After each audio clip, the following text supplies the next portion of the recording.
Hi guys, welcome to our daily encounter.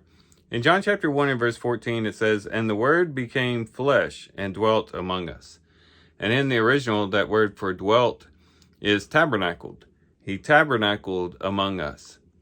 In his body, in his flesh, basically Jesus was taking up a tent. He was taking up a temporary dwelling among us.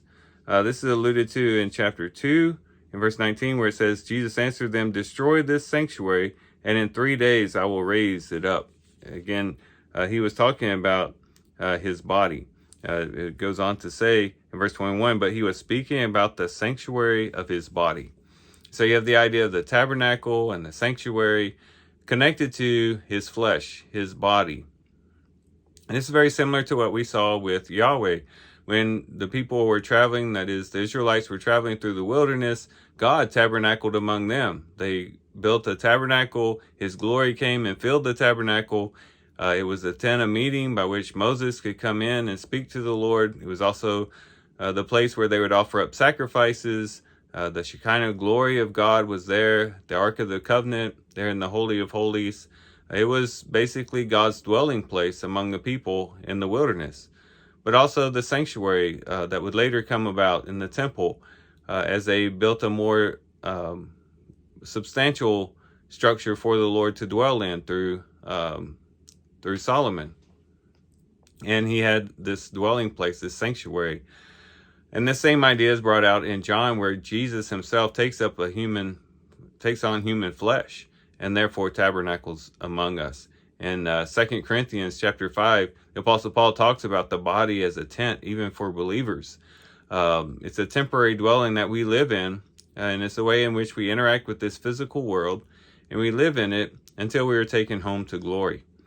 But what a wonderful thing it was that Jesus came and tabernacled among us. He dwelt among us to take on human flesh, to experience the human experience, and to live among us, to teach us, and then ultimately to die for us.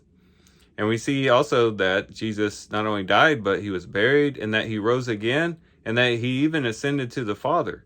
And he's sitting at the right hand of the Father. But yet we could say that that didn't end his tabernacling among us. Still, he tabernacles among his people. As he dwells in his people, with his people, he is manifested through his people. As we reflect him and as we bear his image, God, or Jesus, in a sense, is still tabernacling here on the earth, in the sense that he is manifesting himself to his people and then also to the world. And we, as his reflectors, we could say, those who reflect his image, play an integral part, a very important part in this whole process. And so we are to reflect Christ and be the image of Christ in this world, so that his tabernacling could still be evident in this world, and Jesus can still have an impact and draw more and more people to himself.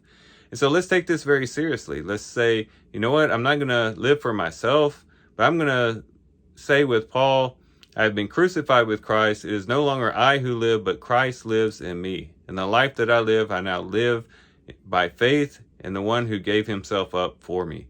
And as we do that, we will bear the image of Christ. We will reflect Christ. We will show the world Christ, and therefore people will be drawn to Christ. And so let's allow Jesus to tabernacle on this earth all the more, through our lives, through the way that we live, through the words that we speak, the actions that we take, again, so that he can be glorified, that he can be manifested, and that more and more people can be drawn to him. So these are some things we can reflect on and think about as we do a reading today. With that, guys, I do thank you for watching the video today. Hope you guys have a great day. Love you guys. God bless.